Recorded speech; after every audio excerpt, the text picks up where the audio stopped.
People say that money changes a person, but isn't it actually revealing their true nature? Looking at Mark in front of me, I couldn't help but think so. With this much, I can quit my job and buy a house. Oh. Maybe I should take Mom and Dad on that trip they've always wanted to go on. Even though it's the money I inherited from my father, Mark started to count his chickens as if it was his own. And in his plans, even my much disliked in-laws are included. This is what my father left for me. You have no right to dictate how I should spend this money. It was a cry from my heart. But Mark just snorted and laughed, waving his hand dismissively. All your money is now mine. If you go against me, we're gonna divorce, you know. That's classic Mark. He thinks if he says this, I'll just comply. He threatened me and then left the house. Things have changed now. It's not going to be the same anymore. I decided to start making some preparations while Mark was gone. My name is Lisa Harrison, 30 years old. Since graduating from community college, I've been working as a receptionist at a private clinic. I married Mark 3 years ago. I met Mark at a friend's wedding. At first, I was taken aback by his somewhat forceful approach, but there was a sense of relief since he was a friend of a friend, and before I knew it, we were dating and then got married. I'm gonna make you happy. It sounded a bit condescending, but I was genuinely happy. Back then, I dreamt of a happy married life. But I woke up from that dream pretty quickly. Before we got married, Mark and I would spend weekends at my place, just hanging out. That's why I didn't notice it. I never realized just how much of a mama's boy Mark was, or how much his parents doted on him. My son's wife isn't a guest, you know. I've heard that line so many times I'm sick of it. Every time I visit my in-laws, my mother-in-law keeps reminding me. It's not like I was lounging around or acting arrogant or anything. Ever since my mother-in-law pointed it out, I tried even harder to be considerate. Whenever I go to my in-laws' house, I quickly ask my mother-in-law if she needs my help, things like carrying something or wiping the table. It's more exhausting than my job. To be honest, my mother-in-law has never made coffee for me even once. Mark and my father-in-law, watching my efforts, just chuckle and are like she still has a lot to learn. I was utterly fed up with all of them. If it was just a few times a year, maybe I could bear it. But with Mark, it's every week. Before marrying Lisa, I lived with my parents, so I prioritized spending weekends with Lisa. But now that I live with Lisa, I need to prioritize my parents on the weekends. Unfortunately, our apartment is only a 10-minute drive from his parents' house. So sometimes, Mark ends up at his parents' house even on weekdays. Moreover, the apartment we live in now was originally mine before we got married. We did get permission from the landlord, but it's quite cramped for two. Hey, shouldn't we look for a bigger apartment? I suggested this shortly after we got married, but his response gave me chills. It'd cost money, and if we're gonna do that, why not just move in with my parents? Spending 365 days in that in-law's house. Just thinking about it made me feel sick. Absolutely not. Since then, I've never brought up the idea of moving to Mark. It seems Mark senses my discomfort around my mother-in-law, and he often gets mad at me for it. Sure, my mom might be a bit strict, but isn't that how moms are? Well, I guess you wouldn't know since you don't have a mother.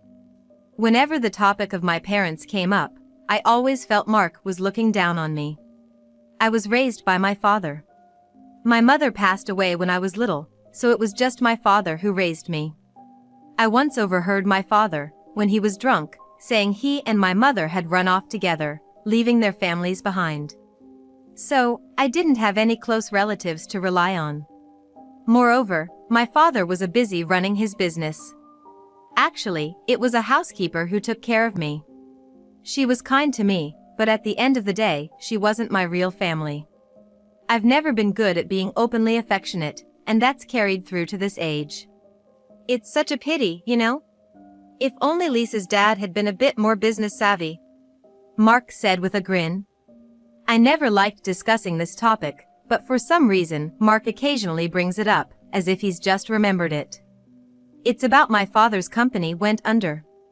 A few years ago, my father had to shut down the business he was running. I don't know all the details, but it probably failed due to mismanagement. This all happened around the time I decided to get married. Worried about my father, I was like, why don't we live together? I knew Mark wouldn't be thrilled about it, but I couldn't just abandon my father. In the end, though, my father chose to live on his own. Just think about your happiness, Lisa. But Dad, seeing you happy is all that matters to me. Oh, and by the way, congratulations on your wedding. His kind smile from that time is still fresh in my memory.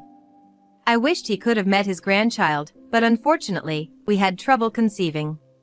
2 years after our wedding, my mother-in-law suggested I get a medical checkup, and I did. The results showed there was no problem on my end. So, there might be an issue with Mark. I proposed that he also get tested. Especially since it was hard hearing my mother-in-law constantly telling me I was useless because I couldn't give her a grandchild. But Mark was adamant about not doing it.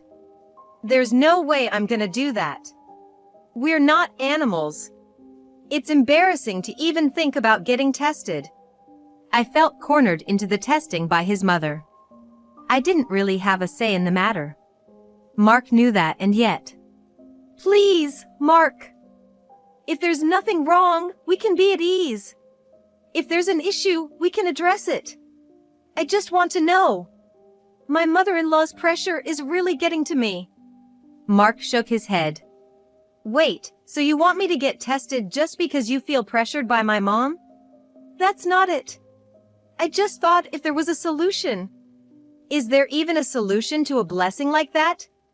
Probably, you just can't stand my mom's constant nagging. That's none of my business. No matter how much I begged, Mark wouldn't go for the checkup. He knew the pressure and the constant nagging from my mother-in-law was getting to me. He didn't back me up. Whenever I tried to discuss it, he had brushed me off and was like, that's none of my business. My weekdays were filled with work and house chores, and weekends were visits to my in-laws' home. Those days kept going on, and I was completely worn out. I thought about getting divorced, but thinking of my father, I just couldn't go through with it. I couldn't betray my father, who wished for my happiness and was delighted with my marriage. A divorce wasn't an option. Maybe that's why Mark picked up on it. One day, Mark went to my in-laws' home alone and returned the next morning. It was unusual for Mark to visit his parents alone. I felt somewhat relieved, but also a bit suspicious. A few days later, I saw an incoming call from a girl on Mark's cell phone left on the table. Mark quickly hid it. What's the hurry? Who's that? Nobody, just a friend. A friend? It's 1 a.m. Why would a woman call you at this time? I knew of Mark's infidelity issues. This had happened many times before. As I pressed further, Mark replied with a hint of irritation. Can you stop nagging? If you have a problem, let's just get a divorce. Maybe I showing my vulnerability at that moment was a mistake. It probably gave Mark more power. At first, he only threatened me verbally, but eventually, he started mentioning divorce more often.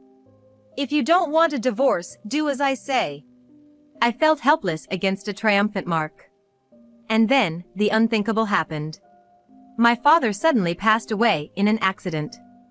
I felt regretful, thinking I hadn't done enough to honor him. Mark watched me with cold eyes as I cried so hard that my head hurt. He was like, if you cry, you'll just look uglier. I and my father didn't have any relatives. Inevitably, I was the one who had to take charge of the funeral. Mark quickly attended the funeral and left before the end. After everything was over, I was in a daze for a while. After the funeral, an unfamiliar man came to visit me. It turned out he was a lawyer appointed by my father. Mr. Harrison entrusted me with the matter of the inheritance. Huh? Hearing that my father left something for me made me happy. But considering he had to close his business a few years ago, I wasn't expecting much. Then I was floored. $13 million? Yes, there will be some deductions, but... No, this can't be right. He handed me a letter in my father's handwriting and a will. It said my father had left me a whopping $13 million. I was taken aback by the enormous amount. According to the lawyer, I had assumed my father's company had gone under due to financial difficulties, but he had actually chosen to sell it. That sale turned into the $13 million that was now being entrusted to me. I understand, but just because I'm his daughter, should I really inherit such a vast sum? Seeing me in shock, the lawyer smiled and said, I've known Mr. Harrison for a long time. He always wished for your happiness. It might be confusing given the sudden news, but having money isn't a bad thing. Maybe consider accepting it as Mr. Harrison's wishes? But don't worry about the inheritance procedures and taxes. I'll handle all that. I glanced down at my father's letter again and nodded. If this was something my father left wishing for my happiness, I'd be grateful to accept it. Thank you for your assistance. And so, I unexpectedly came into a lot of money. But I knew I couldn't just blow it all. In fact, I didn't even want to touch it. I'd keep it safe, and if I ever truly found myself in a bind, I'd use it for assistance. It became something of a good luck charm for me. Days passed, and I hadn't told anyone about the inheritance. One day, after coming home from work as usual, I was shocked by the scene before me. What? There was my bank statement that I issued before on the dining table. Mark was staring at it. What are you doing? Why are you going through my documents without asking? I tried to grab it, but Mark swiftly hid them close to his chest, smirking at me. That sneering grin of his. What's the big secret? Hiding all this cash from me? Well, did you do something shady to get all this? Mark's sarcastic gaze infuriated me, prompting a retort. No! This is the inheritance my father, he left me. I reached out to reclaim my document, but Mark tucked them into his shirt, refusing to give them back. Give it back to me. Please. I always thought your dad was a good-for-nothing businessman who ran his company into the ground. Never imagined he'd leave such a gift behind. Mark laughed mockingly and, as he stood up, he shoved me, causing me to fall flat on my rear. After I was pushed and landed on my rear, he looked down at me with a smug smirk. Don't worry. I'll give it back. Just want to check everything out first. Mark hummed to himself, checking them. When he finished looking, he casually tossed the document back in my direction. All in all, $2 million, huh? In reality, there was more. For emergencies, I had diversified the money into a new account. Mark seemed satisfied, grinning without a clue. With this much, I can quit my job and even buy a house. Yeah. Maybe I'll take Dad and Mom on that trip they've always wanted to go on. Despite it being the money I inherited, Mark started making plans as if it was his own. And, what's worse, he included my detested in-laws in those plans. Don't decide things on your own. This money came from the hard work my father put into his company. It wasn't for Mark to spend as he pleases. This is what my dad left for me. You have no right to dictate how it should be spent. It was a cry from the depths of my heart. But Mark just laughed it off, waving his hand dismissively. All your money is mine now. And if you disagree, we're gonna get a divorce. Emphasizing the word of divorce as if to threaten me, Mark left the house. Mark didn't return after leaving that day. He's probably staying at his parents' place, as usual. They must be having a bigger blast than usual this time. It's about those in-laws of mine and Mark. Dreaming about how they'll spend the $2 million. But those dreams will never come true. Things are different now. In the end, it was 2 days later when Mark returned home. In the evening, as I was vacuuming, I heard the front door swing open followed by heavy footsteps. The door between the hallway and the living room opened, and in came Mark, all smiles. But his smile faded instantly as he looked around. What the heck is this? Oh, you're back after 2 days. I continued to vacuum without a care. Mark looked around and said, "Why is all the furniture and luggage gone? Everything's gone." Turning off the vacuum, I smiled sweetly at him. "Well, I decided to cancel the lease at the end of the month. But don't worry. Your stuff's right over there. Please sort it out by the end of the month." I pointed to the luggage carelessly piled in the corner of the room. Mark stood there, mouth agape, in sheer surprise. "Wait, what's going on? This makes no sense. It's simple. I'm terminating the lease here, so you'll need to move out by the end of the month. I've already moved my stuff out. Whatever's left of yours by the end of the month, I'll toss." "But why? I don't get why you'd terminate the lease." Mark held his head in frustration. "You don't need to understand. Just leave, okay?" I ignored Mark and started to vacuum again. But then, my phone rang. I was interrupted again and answered the call. "Lisa?" It was my mother-in-law. She sounded unusually chipper over the phone. "Yes, it's Lisa." "I heard from Mark. Good for you." She kept rambling on without waiting for my response. "He regretted marrying someone as unattractive and as cold as you, who can't even have kids. But this time, we're thankful." "Thankful for what?" "Well, thanks to you, we can now go on that vacation and even get a new car, right?" "Oh, I'm so excited. It's good to have someone who has money and a kind son." I hated to break it to her, but I never promised such things. Mark probably spilled everything at my in-laws' house. He might have even said something like he would buy them anything. "Sorry to interrupt, but I never made such promises. And I have no intention of spending my money on you." "Huh?" As my mother-in-law finally went silent, I took a deep breath. "You weren't seriously counting on using my money, were you?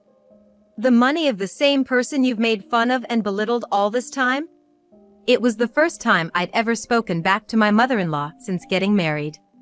If I thought about who I'd used to be, I was like a completely different person. My mother-in-law just stood there silently, and Mark, standing in front of me, was gaping at me in shock. I waited a few seconds, but no response came from her. "Is that all you wanted to say? I'm quite busy, so excuse me," I said quickly and then hung up the phone. "Lisa, how could you talk back to Mom like that? That's so rude." "Rude? I was just pointing out a mistake." Mark kept mumbling something, but I just continued cleaning. About 10 minutes later, there was a loud knocking on the door. I opened it to find my in-laws standing there. Seems like they'd rushed over after that phone call. "Lisa, what's going on?" As soon as they entered, my mother-in-law, her face beet red, started yelling. "How could you say something so hurtful? I was so shocked I felt like I was gonna faint." Wish she had. My father-in-law was nodding in agreement next to her. "Lisa, maybe you're getting ahead of yourself because of all that money, but mind your manners. You're being very disrespectful." It was the exact thing I wanted to say back to them. Who was the disrespectful one there? Just after my father passed away, they came to me and were like, "Good for you." They're disrespectful ones who acted as if my inheritance was theirs. While I was shaking with anger, my mother-in-law reached out her hand towards me. "What do you want?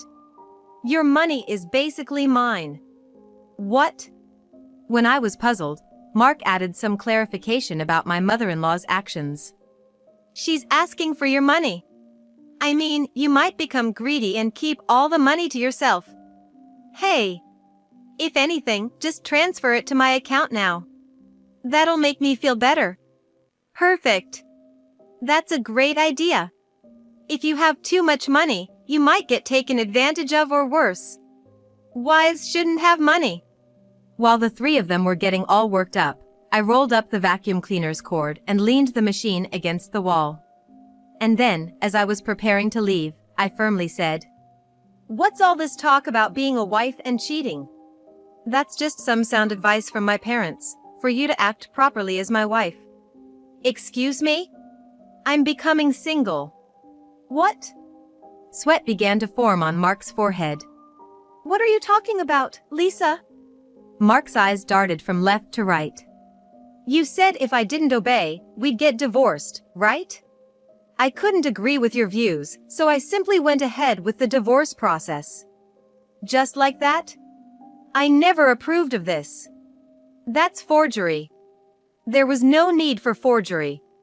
I pulled several contract documents related to lawyer who assists divorce from my bag and tossed them onto the table. They fluttered to the floor. Look, you've given me the contract with a lawyer. Every time I had an opinion, you'd shout divorce. You've handed me with a lawyer contact. I can't count how many times I went along with his ridiculous demands, all because he used the threat of divorce. You thought that just by mentioning divorce, I'd do whatever you said? Mark gulped down his saliva. Yeah, I did. Because you don't want to divorce me, right? I mean, come on, you know you don't, right? Mark's voice wavered pathetically. You thought that just because I didn't want a divorce, I'd obey again? With a frown, Mark nodded. After all, you love me, right? You want to be with me, right? I couldn't help but sigh at his grave misunderstanding. Of course, I loved him once, enough to marry him. But just because you fall in love enough to get married, it doesn't mean that feeling will last forever. How can he not understand that after all his selfish acts? Such an egotist. Sorry, but I don't love you anymore. In fact, I haven't loved you for quite a while. That's a lie. The only reason I didn't divorce him earlier was because I didn't want to worry my father. I thought I was happily married. I wished that were the case. Looking back, my father might have known all along. Now that my dad's passed away, I don't see any reason to continue this marriage with you. So, that's why you're giving up this apartment? I gave a slight nod. Mark sank to his knees, shoulders drooping. My mother-in-law rushed over to Mark immediately. It's despicable to abandon your loving husband the moment you get some money. My father-in-law, still by Mark's side, glared at me. Absolutely. You've made sweet Mark look like this. As an apology, pay him damages, you gold digger. Damages? I'm not obligated to pay any.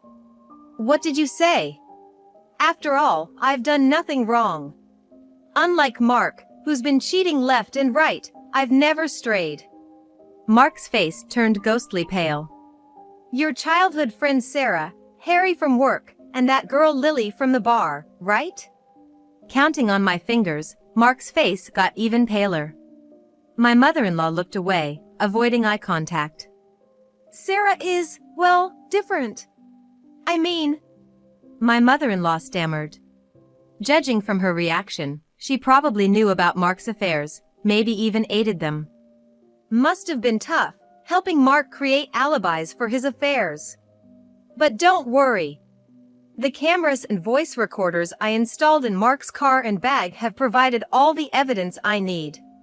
When I said so, all three of them looked like they'd seen a ghost. Come on, Lisa. I can't live without you. Don't dump me. That's right, Lisa. You have a lot of money. What do you want more? Why do you have to make Mark suffer more? That's the first thing they're worried about? I let out a long sigh. That money and our divorce are two different things. That money is what my father left for me. I didn't do anything to you. But you are cheating on me. I'm determined to get divorced with him. There's no way back. Word's gonna get around, one way or another. Word might spread among our acquaintances. At work, bosses, colleagues, even those he merely recognizes might be talking behind his back. The local bars might not judge him too harshly, but he's likely lost his regular spot. There's no way Mark can continue living life as he once did. Lisa, wait, hear me out. Give me another shot. Mark was teary-eyed and shaking uncontrollably. Another chance? This is my chance. Finally getting away from you and your parents. Does Mark even realize how much pain I've endured during our 3 years of marriage? Actually, I went ahead and made the car and vacation bookings after getting caught up in the excitement that day. I might be able to cancel the vacation, but with the car dealership being a long-time contact, I can't back out now. He probably wants to say he doesn't have immediate money for these bills. That's not my problem. With that familiar retort, I tried to leave the apartment. Hold on, Lisa. I'll leave the divorce matter to the lawyer. This is the last time I'm seeing any of you. Honestly, I won't miss this at all. Just make sure you tidy up before leaving. Your parents are here, so you don't have anything to worry. Bye. I waved briefly, closed the door quickly, and jumped into my car. Just as I pulled out of the driveway, I saw Mark chasing after me from the entrance, but I didn't care and sped up. Soon, he was out of sight. Later, according to my lawyer, my mother-in-law and father-in-law gave him a hard time. And yet, he's my lawyer, and they went on complaining to him. Just one little affair, she should have let it slide if she wanted a divorce. Exactly. It's such a trivial matter. Lisa should have laughed it off, she's so petty. When my lawyer was like it wasn't just one affair. There were 3 other women. And considering the duration, it can't be brushed aside. This is a particularly severe case, they finally shut up. The very fact that Mark, a grown man, brought his parents to the discussion was laughable. My lawyer was like, after this fiasco, I doubt he's gonna get remarried, with a wry smile. As expected, word of Mark's infidelities spread like wildfire, turning his life upside down. Unable to bear the judgmental gazes of those around him, he quit his job. Married friends started to avoid him, and without money, he stopped going out to bars. Mark has been cooped up at my ex-in-law's house ever since. On the other hand, I've relocated to a distant state. It was my father's hometown. Not because I was searching for my grandparents. I simply wanted to experience life in the place where my father was born and raised. It's a town that's neither too urban nor too rural, just right. Now, I'm working part-time at a local grocery store. I haven't touched any of my father's inheritance yet. There were times I was tempted to spend it, but I'd always think of Mark and his family and hold back. If I start spending that money recklessly, it's over. I don't know what the future holds, but for now, I'm content. When I meet my father someday, I genuinely want to be able to say I'm happy. From now on, I plan to live honestly.